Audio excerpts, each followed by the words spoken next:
Assalamu alaikum dear students and welcome to Introduction to Psychology class.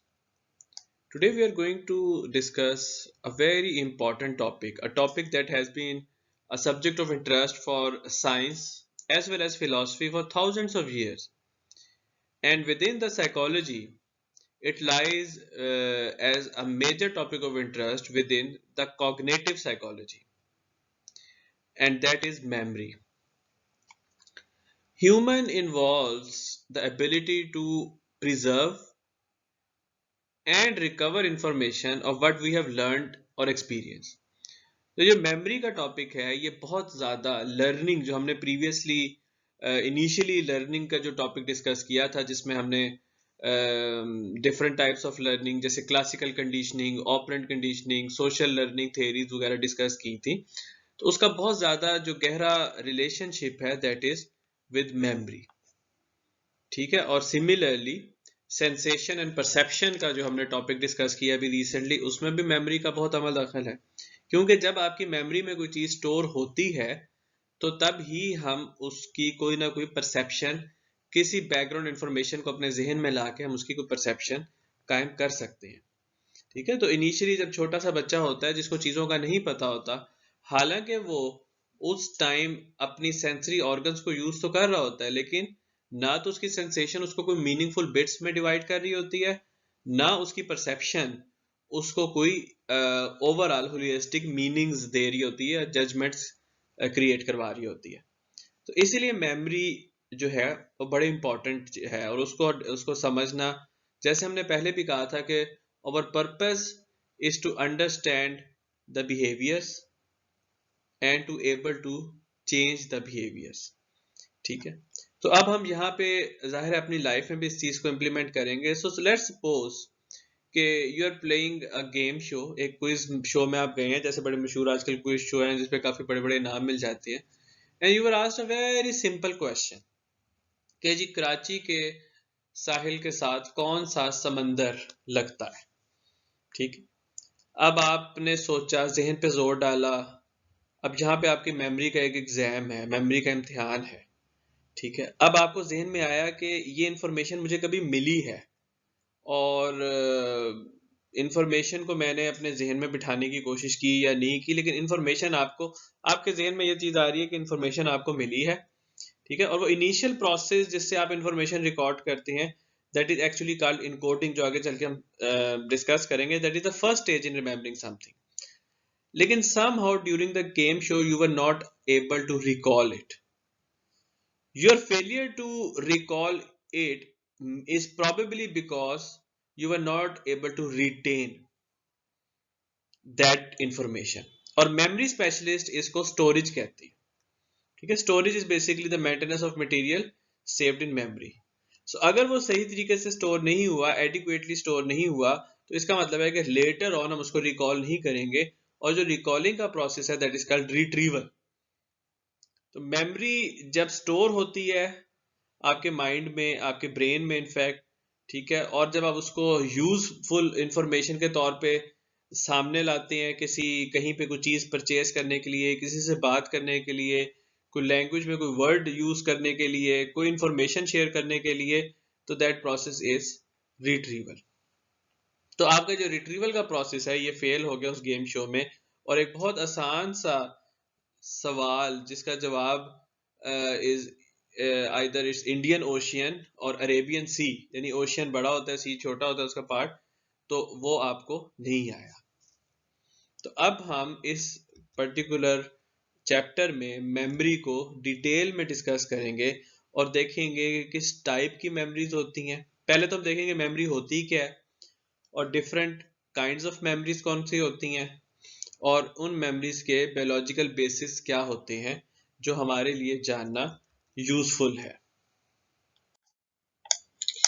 We define memory as the process by which we encode, store and retrieve information. ये बड़ी simple सी definition है memory की, और इन तीनों हिस्सों में, ठीक है, जो इनकोडिंग स्टोरेज रिट्रीवल है ये डिफरेंट प्रोसेस को रिप्रेजेंट कर रहा है, बिल्कुल ऐसे ही जैसे आपके कंप्यूटर में तीन प्रोसेस होते हैं इनपुट का, ठीक है, जिसमें इनकोडिंग जो इनिशियल इंफॉर्मेशन है वो आपको आइदर कीबोर्ड के ज़रिए मिलती है या माउस के ज़रिए या कोई भी इनपुट डिवाइस है उसके ज़रिए मिलती है। और फिर एक स्टोरेज होती है जिसमें इंफॉर्मेशन जो है वो सेव हो जाती है for the future use in your hard disk, ठीक है। और उसके बाद रिट्रीवल, जिसमें जो कोई सॉफ्टवेयर जो है वो इस इंफॉर्मेशन को एक्सेस करके इधर उसको स्क्रीन के ऊपर दिखाता है या उसे कोई और फंक्शन जो है वो परफॉर्म करता है। तो इस तरीके से वैसे तो जो हम इसको कंप्यूटर के तरीके से देखते हैं, तो ये बात है कि ह्यूमन मेमोरी उतनी उस तरीके से नहीं काम करती जिस तरह कंप्यूटर की मेमोरी काम करती है, जिसमें ज़ाया होने का या मेमोरी से चीज़ बाहर जाने का अंदेशा है वो होता है। ह्यूमन मेमोरी में ये होता है कि उसके अंदर इम्परफेक्शंस हैं। उसकी वजह ये है कि the way we store data in it, ठीक है, इट हैज़ डिफरेंट एस्पेक्ट जो हम आगे चल के देखेंगे। डिफरेंट किस्म की मेमोरीज होती हैं और उसमें डाटा स्टोर करने के भी डिफरेंट लेवल्स होते हैं।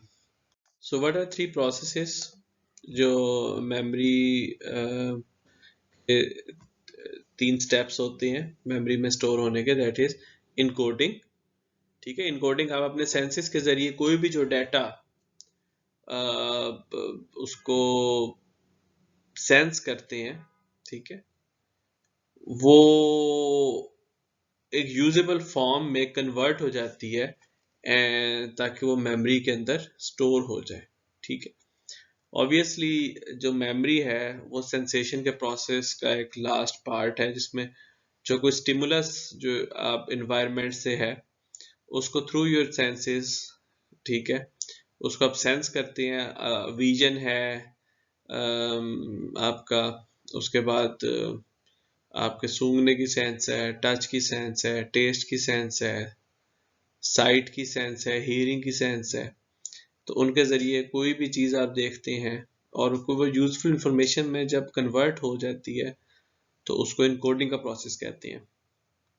स्टोरेज बेसिकली जब आपकी मेमोरी सिस्टम में कोई चीज़ सेव होती है और मेंटेन होती है for certain period of time तो हम उसको स्टोरेज कहते हैं। और रिट्रीवल इज जब आपकी मेमोरी आप अवेयरनेस में आती है, यूज करते हैं आप उसको जो आपने स्टोर की होती है फॉर सर्टेन टास्क, और उसको हम फिर रिट्रीवल प्रोसेस कहते हैं। ये सिस्टम अप्रोच टू मेमोरी काफ़ी अरसे से जो मेमोरी की रिसर्च चल रही है उसको डोमिनेट करता है ये अप्रोच, ठीक है। और ये अप्रोच ये बताती है कि मेमोरी की जो स्टोरेज की तीन स्टेजेस है, जिससे इंफॉर्मेशन उन तीन स्टेजेस से डेवलप करती है अगर आपने उस इंफॉर्मेशन को लॉन्ग टर्म के लिए रिमेंबर करना है, ठीक है। और ये हमारी जो मेमोरी को समझने की जो अप्रोच है उसकी अंडरस्टैंडिंग को काफ़ी हद तक एक्सप्लेन करता है, ठीक है। सबसे पहले इसमें आती है जो अप्रोच में इंफॉर्मेशन आपकी सेंसरी मेमोरी में स्टोर होती है, ठीक है। जो इनिशियल आपकी मेमोरी होती है जिसमें शुरू की इंफॉर्मेशन स्टोर होती है और कुछ कुछ लम्हों के लिए रहती है, जस्ट 1 to 2 seconds, ठीक है। अच्छा, उसके बाद वहां से वो निकल के शॉर्ट टर्म मेमोरी में जाती है, ठीक है। शॉर्ट टर्म मेमोरी भी चंद लम्हों के लिए, लेकिन थोड़े से लंबे अरसे के लिए जब आप रिहर्सल शुरू करते हैं या उसको मेमोराइज करने की कोशिश करते हैं तो 15 से 25 सेकंड तक वो इंफॉर्मेशन हम अपनी स्टोर कर सकते हैं और इवन उसको यूज भी कर सकते हैं। तो शॉर्ट टर्म मेमोरी इस काम के लिए इस्तेमाल होती है। और last is the long term memory, जो जिसको हम कहते हैं कि परमानेंट मेमोरी भी, ठीक है, क्योंकि इसके अंदर हम थोड़ी सी परमानेंटली इंफॉर्मेशन को स्टोर कर लेते हैं। आल दो लॉन्ग टर्म मेमोरी को हर दफ़ा रिट्रीव करना इतना आसान नहीं होता, क्योंकि हम कॉन्शियसली अवेयर नहीं होते कि वो चीज़ हमारी कहाँ पे स्टोर है। तो जिस तरह शुरू में मैंने आपको जिक्र किया था कि आपको एक क्विज शो अटेंड कर रहे हैं और वहाँ पे आपको एक क्वेश्चन पूछा गया, Aldous Arabian she was just on the tip of your tongue, लेकिन समहाउ आप उसको रिट्रीव नहीं कर पाए, हालांकि वो आपकी लॉन्ग टर्म मेमोरी में एग्जिस्ट करता था। और देयर इज द पॉसिबिलिटी कि आपसे वो क्वेश्चन वर्बली के बजाय अगर रिटर्न पूछा जाता और in the form of MCQs पूछा जाता तो definitely you would have answered it, क्योंकि एमसीक्यूज में यही होता है कि जब कोई चीज आपकी मेमोरी में लॉन्ग टर्म के लिए स्टोर होती है, आप उसको रिट्रीव नहीं भी कर पा रहे होते, आपने वो इंफॉर्मेशन ऑलरेडी एक्वायर की होती है, तो जब आप वो हिंट देखते हैं in the form of answer choice, क्योंकि एमसीक्यूज में 4 या 5 चॉइसेस होती हैं जिनमें से एक आंसर सही होता है, तो आपकी लॉन्ग टर्म मेमोरी में अगर इस तरीके से चीज स्टोर है कि you are consciously aware of that thing, तो फिर एमसीक्यूज में आप उसको रिकॉल कर लेते हैं। और समटाइम जब आप राइट कर रहे होते हैं तो कई लोग उसको रिकॉल कर लेते हैं, कई लोग जो है वो वर्बली भी चीजें जो है रिटेन करके और उनको रिट्रीव कर लेते हैं at the time when they are required. So let us explore all these types of memories one by one. Sensory memory is a very brief memory that allows people to retain impression of sensory information after the original stimulus has ceased to exist. यानी कि stimulus, जैसे मैंने आपको पिछले lecture में भी बताया था कि it's anything that is found in your environment, जो आपके सेंसरी ऑर्गन्स को वर्क करने पे आमादा करती है, एक्सपोजर होता है, तो आपके जो सेंसरी ऑर्गन्स हैं वहाँ से इंफॉर्मेशन गैदर करती हैं, ठीक है। तो बहुत ब्रीफ मोमेंट के लिए जो मेमोरी आपके जहन में रिटेन रहती है, that is your sensory memory. अब उसकी वजह यह है कि you are always expose to a tremendous amount of information about the environment, ठीक है। और उस इंफॉर्मेशन को आप सारे के सारे इंफॉर्मेशन को तो आप स्टोर नहीं कर सकते, ठीक है। लेकिन होता यह है कि थोड़ी देर के लिए वो डिटेल्स आपके एक्सपीरियंस जो आप कर रहे होते हैं हर लम्हे हर सेकंड में, थोड़ी देर के लिए आपके जहन में वो स्टोर हो जाता है, ठीक है। तो इस तरह देखें कि it's just a quick snapshot of the world around you, ताकि ब्रीफली आपका जो अटेंशन है वो रेलिवेंट डिटेल्स जो आपके लिए फिर इंपॉर्टेंट है, आपका ब्रेन जो है उन डिटेल्स को वर्किंग मेमोरी में ले जाता है या शॉर्ट टर्म मेमोरी में ले जाता है, और जो इंपॉर्टेंट नहीं है आपका ब्रेन जो है उनको आगे फर्दर अलाउ नहीं करता मेमोरी में मूव करने के लिए, और इवेंचुअली वो just for few seconds retain रहती हैं और फिर वैनिश हो जाती हैं, ठीक है। तो उसकी बहुत सारी टाइप्स हैं सेंसरी मेमोरीज की, जैसे आइकॉनिक मेमोरी है, ठीक है। अब जितनी आपकी सेंसेस है ना उस उतनी ही समझे आपकी सेंसरी मेमोरीज हैं। तो आइकॉनिक मेमोरीज वो होती हैं जो विजुअली सेंसरी मेमोरी भी कहलाती हैं, और बहुत ब्रीफ इमेजेस जो आपके जहन में रह जाते हैं फ्रॉम, इतने वो ब्रीफ होते हैं जैसे 1/4 to 1/2 ऑफ अ सेकंड के लिए रह जाती हैं। For example, you just witness a lightning, ठीक है। अब उस लाइटनिंग की जितनी डिटेल्स है ना, आज तो आपको रिमेंबर होगा कि you have seen a lightning, लेकिन उस लाइटनिंग की जो वो डिटेल्स है वो आपकी ब्रेन से निकल जाएंगी if you are not paying attention to that. अच्छा, इस तरह इकोइक मेमोरी है, ठीक है, जो इको से जैसे साउंड जिसे कहते हैं कि sound memories, you heard a sound and if it's relevant to you you will remember that, if it's not relevant to you your it will just vanish away, ठीक है। अप टू 3 to 4 सेकंड ये आप retain रख सकते हैं। उसके बाद haptic memory है which is also known as tactile memory. It's just a brief momentary of a touch, ठीक है, अप्रोक्सीमेटली 2 सेकंड के लिए। So the first stage of memory is called the sensory memory. ये एग्जांपल आपके सामने, जैसे मैंने कहा था, फ्लैशनिंग ऑफ लाइट्स, ठीक है।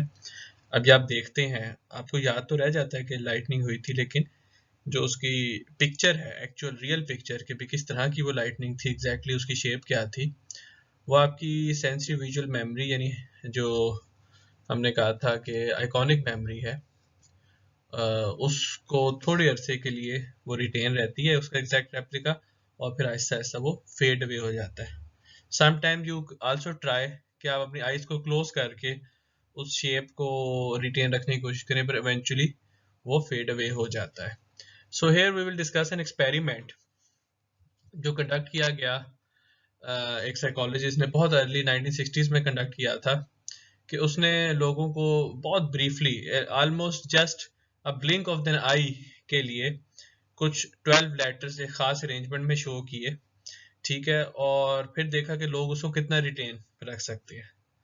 तो हुआ ये कि most of the people would only able to retain first 4 or 5 letters accurately. अच्छा, हालांकि उनको ये जरूर याद था कि उन्होंने ज्यादा लेटर्स देखी हैं, but by the time they start telling those letters they had already faded away from their memory. अच्छा, ये भी देखा गया कि वो जो लेटर याद करने की जब उन्होंने कोशिश की, जब एक्सपेरिमेंट्स रिपीट किया गया उन्हीं लोगों के साथ, तो again by the time they were able to tell the first letters, जो रिमेनिंग लेटर्स हैं वो फेड अवे हो जाती हैं. So you can try it for yourself. Just watch this and just close your eyes now and try to recall. Okay, are you able to recall how many of the letters in the first line or second line or third line? इस experiment की एक variation ऐसी भी की गई कि letters को सामने से गायब नहीं किया गया, लेटर्स बिल्कुल सामने ही रहे.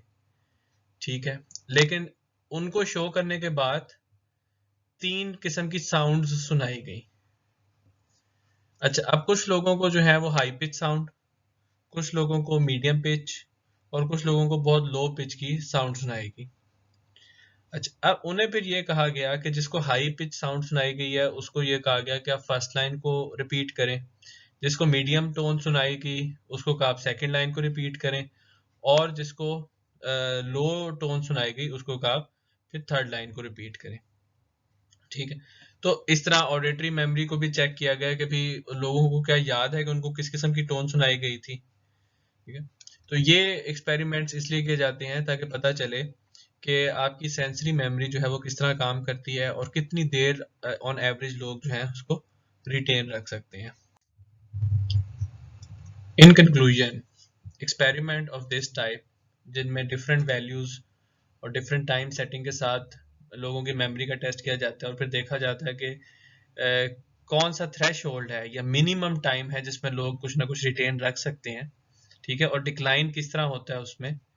उस एक्सपेरिमेंट से ये पता चलता है कि जो सेंसरी मेमोरीज हैं, it's kind of a snapshot that in stores information. अब ये स्नैपशॉट विजुअल भी हो सकता है, ऑडिटरी भी हो सकता है, या दूसरी सेंसेस जैसे आपकी सेंस ऑफ टच है, टेस्ट है, हियर है, ठीक है, स्मेल है, वो ब्रीफ मोमेंट ऑफ टाइम के लिए स्टोर करता है. और हो ये रहा है कि जैसे जैसे स्नैपशॉट बनती जा रही है, उस स्नैपशॉट के फौरन बाद उसको डिस्ट्रॉय करके एक नई स्नैपशॉट आती जा रही है, because you are always expose to information from your environment. ठीक है, और कुछ इंफॉर्मेशन जरूर ऐसी होती है which is not lost but is transfer to another type of memory which we are going to discuss next. That is the short term memory. So in the three system of memory, first there is sensory memory and then next is the short term memory. जो information जो हम store करते हैं sensory memory में, वो basically एक raw sensory stimuli की होती है जिसके कोई हमारे लिए मीनिंग नहीं होते. ठीक है, if you are seeing a random thunder और random lightning in the sky, it may not be a meaningful to you, क्योंकि मानसून का सीजन हो या रेनी सीजन हो तो थंडर होता ही रहता है, और आपने बिजली भी चमकते देखी, वो पैटर्न भी देखा आपने. ठीक है, but if we are to make sense of it और हमने उसको रिटेन करना है, फिर उस इंफॉर्मेशन को ट्रांसफर होना होता है in the next stage of memory which is called the short term memory. So short term memory basically, how is it different from the sensory memory, is because it is a memory state in which information has meaning. लेकिन यहाँ पे भी जो relative length of retention है वो short है. Although it's not as short as sensory memory, it can go to a few seconds, up to like 20 seconds or more. लेकिन यहाँ पे मीनिंगफुल मेमोरी जो है चीज हम स्टोर कर रहे हैं. So how can it happen? Obviously कोई ऐसा स्टिमुलाई है जिसको आप इंपॉर्टेंस दे रहे हैं, जिसको आप अटेंशन दे रहे हैं. ठीक है, तो जब आप उसको अटेंशन दे रहे हैं तो obviously it's different from all other stimuli. अगर पूरे दिन में या आप एक जगह ट्रेवल कर रहे हैं, you are seeing so many shops, ठीक है, वो आप हर शॉप को अटेंशन नहीं दे रहे, but specifically you find something जहां पे कोई ऐसी चीज बिक रही है जो आपके इंटरेस्ट की है, ऑब्वियसली आपकी वहां पे अटेंशन जाएगी, and there is a chance कि वो आपकी सेंसरी मेमोरी से निकल के आपकी शॉर्ट टर्म मेमोरी में ट्रांसफर हो जाए चीज. इट इज सो अमेजिंग, और यही हमें बताती है कि psychology is still developing, and like other sciences यहाँ पे भी अभी तक 100% नहीं पता लोगों को how the processes are occur. Similarly, the specific process by which the sensory memories are transferred into short-term memory is still not clear. कुछ साइंटिस्ट कहते हैं कि information is translated into some kind of images, और फिर वो transfer जो है वो अगर होता है तो वो वर्ड्स में कन्वर्ट हो जाती हैं। बहुत सारी इसके ऊपर थेरीज हैं, we not going to detail, लेकिन वन थिंग इज क्लियर कि अनलाइक सेंसरी मेमोरी, जब आपकी शॉर्ट टर्म मेमोरी बनती है तो उसके अंदर हर पूरी डिटेल नहीं होती, ठीक है, जैसे सेंसरी मेमोरी में होती है। सेंसरी मेमोरी में क्या होता है कि पूरी डिटेल होती है, एक फुल और डिटेल्ड पिक्चर होती है आपके ज़हन में। शॉर्ट टर्म मेमोरी में डिटेल्ड पिक्चर नहीं होती, उसमें चंक्स होते हैं। So here we get an idea of a chunk. Chunk क्या होता है? It is basically a group of information that can be stored in a short term memory, ठीक है, जैसे हम कहते हैं चंक ऑफ मेमोरी है एक स्मॉल ग्रुप। अब चंक आम तौर पे देखा गया है can be a group of 7 letters, ठीक है, जैसे 7 डिजिट फोन नंबर हम शॉर्ट टर्म मेमोरी में स्टोर कर सकते हैं। This is just a journal, कई ज्यादा भी हो सकते हैं, कुछ कम भी होते हैं, but 7 is actually a number that is more important जो चंक में होता है। और it can be consist of a larger categories, यानी chunk of 21 digits है तो you can convert it into 3 group, तो chunk of 7 again उसमें convert हो जाएगा, ठीक है। So here's an illustration of how we can chunk our memories। जैसे कहा कि 7 प्लस माइनस 2 डिजिट्स हो सकते हैं किसी चंक में, ठीक है। नॉर्मली ये एवरेज की बात है, इसमें अगर देखा जाए, अब आपके सामने ये एक समझे कि ग्रुप ऑफ लेटर्स हैं, ऑलमोस्ट 21 है, P B S F O X C N N A B C B C M T V N B C, ठीक है। अब टेक्निकली भी देखा जाए वैसे तो इतना परफेक्ट सिचुएशन नहीं होती, लेकिन जस्ट फॉर इलस्ट्रेशन, तो अब चूंकि 7 आइटम से ज्यादा है, इनको रिकॉल करना डिफिकल्ट है, बट क्या करें कि अगर हम इनको चंक्स में इस तरह डिवाइड करें कि 3-3 के ग्रुप्स बन जाए, यानी है 21 लेकिन फिर वो 7 बन जाए, तो अब वो P B S F O X C N N A B C B C M T V N B C relatively easy हो जाएगा। अब आल तो 15 टू 20 सेकेंड्स के लिए हम रिटेन रख सकते हैं, और इन सम केसेस चलो 25 सेकंड तक भी रिटेन रख सकते हैं, ठीक है। लेकिन अगर हम इंफॉर्मेशन को लार्जर ग्रुप्स में कन्वर्ट करें, ऐसे ग्रुप्स के जिनसे हम फेमिलियर हो, अब इसके अंदर बहुत सारे ऐसे वर्ड्स हैं जैसे फॉक्स है, या CNN है, ये MTV है, ये NBC है। अब ये देखा जाए तो ये चैनल्स के नाम है, ठीक है, अमेरिकन चैनल्स के नाम है। अगर हमने पहले इनको सुना हुआ है तो हमारे लिए और इजी हो जाएगा, क्यों? क्योंकि ऑलरेडी ये इंफॉर्मेशन हमारी लॉन्ग टर्म मेमोरी में स्टोर होगी, जो हम आगे चल के जिसको देखेंगे लॉन्ग टर्म मेमोरी क्या होती है। Chunks can vary in size from single letters or numbers to different categories which are far more complicated, और हम automatically उनको अपनी डेली लाइफ में यूज भी कर रहे होते हैं, ठीक है। जिस तरह अक्सर हमने नंबर स्टोर करना हो अपने जहन में, अगर टेलीफोन नंबर स्टोर करना होता है तो हम कहते हैं ओके 0300 तो मुझे ऑलरेडी पता है, ठीक है। अगर किसी का नंबर है, उसके बाद कभी हम किसी की डेट ऑफ बर्थ से उसको कर लेते हैं, वो हम आगे चल के देखेंगे किस तरह वो हम उसको लॉन्ग टर्म मेमोरी में लेके चलते हैं। अच्छा, यहाँ पे एक बहुत अच्छा एक्सपेरिमेंट है अबाउट चेस प्लेयर्स। ये एक चेस बोर्ड है आपके सामने, और आप देख सकते हैं कि इसके अंदर ऑलरेडी एक कॉन्फ़िगरेशन है, यानी कि एक खास मौका दिखाया जा रहा है चेस का, एक खास स्नैपशॉट दिखाया जा रहा है, ठीक है। पोजीशंस पे हैं कुछ दोनों टीम्स के, ब्लैक और वाइट के जो चेस पीसेस हैं, ठीक है। अब जो एक्सपीरियंस्ड चेस प्लेयर्स हैं, यानी जिनको हम चेस मास्टर्स भी कहते हैं, ठीक है, उनको जब कहा गया कि जस्ट 5 सेकंड के लिए इस बोर्ड को आप देखें and then make the same arrangement on another chess board. आप एक्सपेरिमेंट खुद भी कर सकते हैं, आपके पास अगर चेस बोर्ड है तो आप इसको देख के फिर उसके बाद क्लोज कर दें for 5 second and then arrange it yourself, और देखें कि आप कितनी जो है वो अरेंज कर रहे हैं एक्यूरेसी से, ठीक है, कितने परसेंट ऑफ द पीसेस जो आपने एक्यूरेटली किए हैं। तो ऑलमोस्ट 90% एवरेज थी उनकी जो चेस मास्टर्स थे, और ऑलमोस्ट 40% एवरेज उनकी थी जो इनएक्सपीरियंस चेस प्लेयर्स थे, जिन्होंने पहले थोड़ी सी खेली है, ज्यादा वो मास्टर नहीं थे चेस के, ठीक है। और हो सकता है इन केस के आप इनको जानते भी ना हो इन चेस पीसेस को, तो हो सकता है आपकी एवरेज और कम हो जाए। अब यहाँ पे ये बात भी जहन में रखें कि जो चेस मास्टर्स हैं उनकी मेमोरी सुपीरियर नहीं थी, बिकॉज वो अदर मेमोरी टेस्ट में दे वर नॉर्मल, ठीक है। लेकिन चूंकि वो उसको ज्यादा मीनिंगफुल चंक्स में कन्वर्ट कर सकते थे, पॉन को अलहदा कर दें, नाइट को अलहदा कर दें, किंग्स को अलहदा कर दें, जिस तरीके से उन्होंने चंक्स बनाए, so they were better able to reproduce this chess pieces. So this is how a chess working memory is different for different people, और उनकी working memories का जो क्या कहते हैं कि जो यूज करते हैं उसको, वो डिपेंडिंग अपॉन उनका पास्ट एक्सपीरियंस वो बहुत काउंट करता है. So then comes the question, how can we memorize or retain an information for longer period of time? So we called is the rehearsal, is that process which we can use to move a chunk of memory or another memory from short term to long term memory.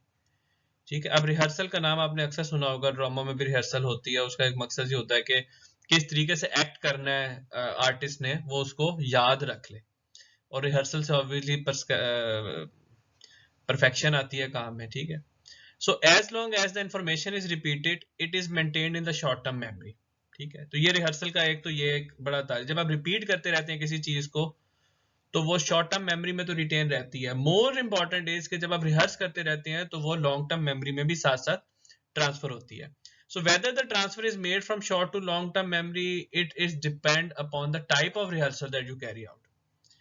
अगर तो information सिर्फ repeat इसलिए की जा रही है कि हमारे पास इतनी देर वो स्टोर रहे कि we just rush to store it in our phone, किसी ने नंबर बताया and we just repeating in our mind just for the sake कि ये नंबर हम अब जल्दी से अपने फोन में कर लें. तो जैसे ही आप फोन में उसको टैप करेंगे, जरूरी नहीं है कि वो आपकी लॉन्ग टर्म मेमोरी में स्टोर हो. ठीक है. जैसे आपने उसको नंबर को टाइप किया, it can be replaced by other information and completely forgotten. अच्छा, फिर एक प्रोसेस होता है elaborative rehearsal का. Elaborative rehearsal occurs when the information is considered and organized in some fashion.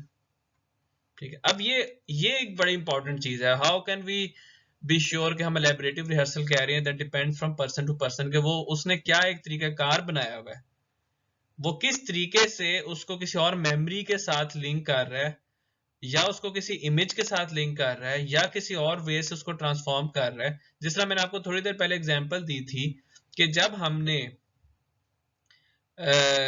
कोई नंबर स्टोर करना होता है तो ऑब्वियसली हमने कहा जी अपनी लॉन्ग टर्म मेमोरी में हमें उसको स्टोर करना है. तो हम क्या करते हैं कि सबसे पहले ऑपरेटर को देखते हैं, 0321, ठीक है, वारिद है या उसको जैज में कन्वर्ट हो गया है. अच्छा, उसके बाद हो सकता है जो उसका अगला जो 3 डिजिट है हम उसको रिलेट करें किसी की डेट ऑफ बर्थ से, उससे अगले जो 3 नंबर हैं उनको हम रिलेट करें, या 4 नंबर उसको किसी और ईयर से रिलेट कर दें. ठीक है. तो ये एक तरीका कार इस तरह हो सकता है कि हम उसको जो हमारे लिए ऑलरेडी चीजें हमारी मेमोरी में स्टोर है, जैसे अगर आपको कहा जाए कि आप बाजार से शॉपिंग करके आए, ठीक है, आपको वेजिटेबल्स के नाम याद करने हैं. अब आप किस तरीके से उसको अपनी मेमोरी में स्टोर करेंगे?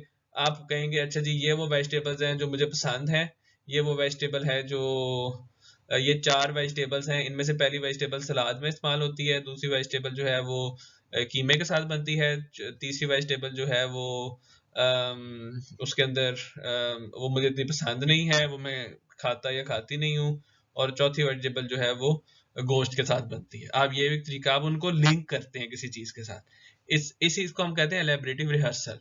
अगर मैं अपनी पर्सनल बात करूं, when I had to prepare for my exams, I know I could not prepare just by repeating it. My mode of memorizing something was just to write it down. ठीक है. और write down में मुझे इतना पता है कि when I used to write down repeatedly, मेरे हाथ से लिखी हुई जो चीज थी, जब मैंने एग्जाम में उसको लिखना होता था तो ऑटोमेटिकली वो मैं उसको रिप्रोड्यूस कर लेता था. ठीक है. और ऑब्वियसली परफेक्ट नहीं होती हर चीज जो है, वो आपकी शॉर्ट टर्म मेमोरी से लॉन्ग टर्म मेमोरी में नहीं मूव करती.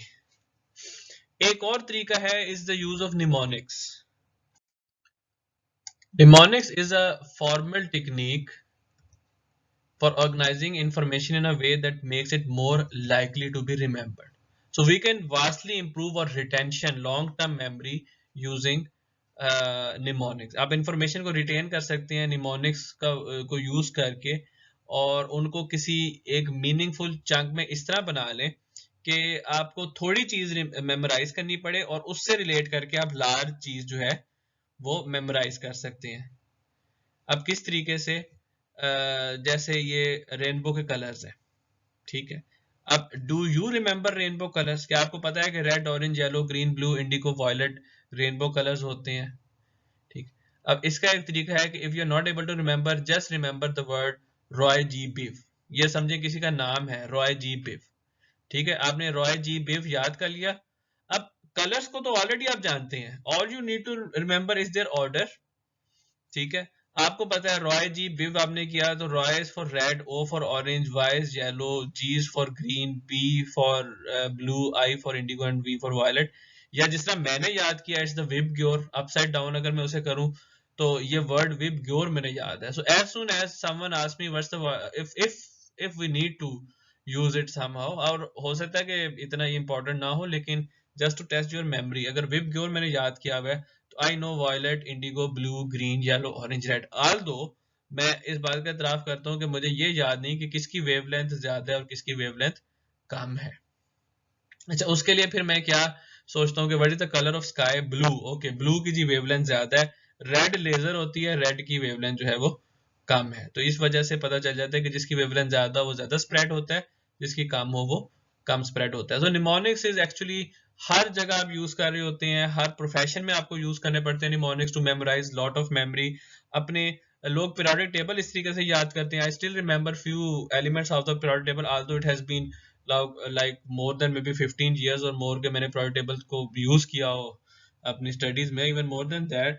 लेकिन मुझे उसके कुछ एलिमेंट्स इसलिए याद है कि उनके हमने यूजफुल वर्ड्स निमोनिक्स बना दिए थे, ठीक है. और वो निमोनिक्स चूंकि याद थे, जिसकी वजह से वो पीरियोडिक टेबल मेरी लॉन्ग टर्म मेमोरी में स्टोर्ड है थोड़ा बहुत. आजकल के कुछ मेमोरी थियरिस्ट, खासतौर पे जो कॉग्निटिव अप्रोच ऑफ साइकोलॉजी को अडॉप्ट करते हैं, वो शॉर्ट टर्म मेमोरी को एक इंफॉर्मेशन प्रोसेसिंग सिस्टम की तरह वर्किंग मेमोरी का नाम भी देते हैं, ठीक है. यानी कि उनका ये पर्सपेक्टिव है कि शॉर्ट टर्म मेमोरी को हम इस तरह सोचें कि वो एक ऐसा स्टेशन है जहाँ पे मेमोरीज या तो बाहर निकल जाएंगी आपके जहन से या फिर लॉन्ग टर्म मेमोरी में चली जाएंगी. उसको ऐसा नहीं सोचना चाहिए, उसको हमें ऐसा सोचना चाहिए कि आप जब कोई काम कर रहे हैं, ठीक है, और आपको वहां पे उस टाइम मेमोरी की जरूरत है, जिस तरह कंप्यूटर हार्ड डिस्क से मेमोरी उठा के लाता है और या इनपुट से जो मेमोरी जाती है आपके उसमें जो रैम में जाती है, बेसिकली वो टेम्पररी रैम में हेल्ड होती है और वहां उसकी प्रोसेसिंग होती है, ठीक है. और उस प्रोसेसिंग से जो भी कंप्यूटर काम कर रहा होता है, जैसे आपकी कोई डेस्कटॉप पे विंडो ओपन है, कोई सॉफ्टवेयर रन कर रहा है, तो वो वर्किंग मेमोरी को यूज कर रहा होता है. तो वर्किंग मेमोरी बेसिकली हमें परमिट करती है कि हम एक्टिव स्टेट ऑफ माइंड में कोई काम कर सकें और कोई इंफॉर्मेशन को यूटिलाइज कर सकें. जैसे आप कोई मैथ्स का प्रॉब्लम सॉल्व कर रहे हैं, ठीक है, अपने जहन में, तो आपने क्या करना है कि कोई रीडिंग अपने जहन में रखनी है, उनको आपस में ऐड करना है या उनको आपस में मल्टीप्लाई करना है. तो basically you are using your working memory, ठीक है. अच्छा, दूसरा वर्किंग मेमोरी ये इसलिए भी यूजफुल होती है कि इंफॉर्मेशन आपने हार्ड अपनी लॉन्ग टर्म मेमोरी में स्टोर की होती है, तो आप उसको रिकॉल भी कर रहे होते हैं, ठीक है, उस इंफॉर्मेशन को, वो भी आपकी वर्किंग मेमोरी में आ रही होती है. तो वर्किंग मेमोरी बेसिकली जब यूज हो रही होती है तो आपके बहुत सारे जो कॉग्निटिव रिसोर्सेज हैं, यानी थॉट के रिसोर्सेज हैं, वो यूटिलाइज हो रहे होते हैं, जिसकी वजह से ऐसा भी होता है कि हम अपनी जो सराउंडिंग्स हैं हमारी, उसके ऊपर से फोकस या टेंशन को कम हो जाता है. यही एक वजह है कि whenever you it is said that using cell phones while driving is not safe, ठीक है, बिकॉज फोन कन्वर्सेशन जो है वो रिक्वायर करती है आपकी working memory and your thinking abilities, जिसकी वजह से ड्राइवर जो है उसकी सराउंडिंग की तरफ अवेयरनेस कम हो जाती है and it becomes extremely dangerous. Research से ये भी साबित हुआ है कि स्ट्रेस जो है वो वर्किंग मेमोरी को रिड्यूस कर देता है, उसकी कैपेसिटी, ठीक है, एक स्टडी ने ये फाइंड किया कि स्टूडेंट्स जिनकी जो प्रेशर को आराम से हैंडल कर सकते हैं, उनकी वर्किंग मेमोरी भी ज़्यादा अच्छी थी और उनकी मैथ्स करने की एबिलिटी जो थी वो भी ज़्यादा अच्छी थी। और वो लोग जो टेस्ट में बेहतर परफॉर्म करते हैं, ठीक है, उनकी निस्बत वो लोग जो चोक कर जाते हैं at the time when they have the test. Choke करने का मतलब ये है कि वो बिल्कुल प्रेशर में आ जाते हैं, तो उनकी वर्किंग मेमोरी कैपेसिटीज भी रिड्यूस हो जाती हैं। So as this picture shows, we can consider working memory as an active workspace, ठीक है, in which the information is retrieved and manipulated and some of the information is held through rehearsal. अब इसमें क्या है, एक central executive processor है, ठीक है, जैसे कंप्यूटर में एक प्रोसेसर होता है जो रीजनिंग और डिसीजन मेकिंग के फैसले करता है। आपका ब्रेन का वो पार्ट जो रीजनिंग यानी कि सही और गलत के डिसीजन, या फिर कौन सी चीज़ बेटर है कौन सी चीज़ नहीं बेटर, जो डिसीजन मेकिंग के, जो आप लाइफ में हर वक्त कर रहे होते हैं कि आपको इस टाइम पढ़ाई कर लेनी चाहिए या टीवी देख लेना चाहिए, ठीक है, बात माननी है या नहीं माननी, मतलब every moment of your life actually you are making some decisions. कुछ बड़े ऑटोमेटिक किस्म के डिसीजंस होते हैं जो आपकी बॉडी फंक्शन से रिलेटेड होते हैं, और कुछ डिसीजंस ऐसे होते हैं कि which needs lot of thinking, lot of reasoning, lot of background information, ठीक है। तो जो आपका सेंट्रल एग्जीक्यूटिव है वो कोऑर्डिनेट करता है थ्री डिस्टेंट किस्म के स्टोरेज और रिहर्सल सिस्टम में, एक विजुअल स्टोर, एक वर्बल स्टोर और एक एपिसोडिक बफर। अब ये तीन जो स्टोरेज कैपेसिटीज हैं, या तीन डिफरेंट टाइप ऑफ स्टोरेज, जैसे नाम से साबित है, जो विजुअल है वो विजुअल और स्पेशल मटेरियल्स जो है उनकी इंफॉर्मेशन स्टोर कर रहा है। अच्छा, जो वर्बल है वो स्पीच, वर्ड, नंबर से रिलेटेड जो इंफॉर्मेशन है वो स्टोर कर रहा है, और जो एपिसोडिक बफर है वो इंफॉर्मेशन स्टोर कर रहा है एपिसोड्स और इवेंट से रिलेटेड। और ये तीनों जो है यूटिलाइज हो रहे हैं इन योर वर्किंग मेमोरी, जो आप एक्टिवली किसी भी डिसीजन को करने के लिए या किसी भी काम को परफॉर्म करने के लिए यूटिलाइज कर रहे हैं। And the discussion of three system of memory now brings us to the last type of memory, that is the long term memory. ठीक है, material that is actually in the short term memory basically enters a long term memories through a process that we will be discussing later on. Of course, rehearsal, we already discussed it. ठीक है, it enters the long term memory which is actually an unlimited storage capacity, just like a new file जो हम किसी hard drive पे store करते हैं, ठीक है, और जब हमें चाहिए होती है हम उसको रिट्रीव बैक कर लेते हैं। Your long term memory is such that, and there are many types of long term memories जो हम लेटर ऑन डिस्कस करेंगे in the second part of this lecture. ठीक है, उनकी बहुत सारी टाइप्स हैं, जैसे डेक्लेरेटिव मेमोरीज हैं, प्रोसीजरल मेमोरी है, सिमेंटिक मेमोरी है, एपिसोडल मेमोरीज हैं, ठीक है, और वो किस तरीके से वहाँ उनमें इंफॉर्मेशन स्टोर होती है, इनके बीच में डिफरेंस क्या है, और एविडेंस मेमोरी का यूज क्या है हमारा, उसको हम लेटर नेक्स्ट लेक्चर जो है पार्ट 2 जो है उसमें डिस्कस करेंगे। और फिर साथ साथ जो एक बड़ा इंपॉर्टेंट टॉपिक होगा हमारा, व्हाई वी फॉरगेट थिंग्स, उसके ऊपर भी हम थोड़ी सी डिस्कशन करेंगे। ठीक है, तो ये बात तो क्लियर आप लोग जहन में रख लें कि there are actually different short term and long term memory. और उससे पहले जो हमने कहा था कि जो सेंसरी मेमोरी है which is actually just instantaneous memory, of course उसका भी एक पार्ट है, लेकिन ज्यादा जो फोकस होता है हमारा शॉर्ट टर्म और लॉन्ग टर्म मेमोरीज पे होता है। और जाहिर है उसके इश्यूज भी हैं, हर किसी की मेमोरी 100% एक्यूरेट नहीं है, तो उसको हम डिस्कस करेंगे।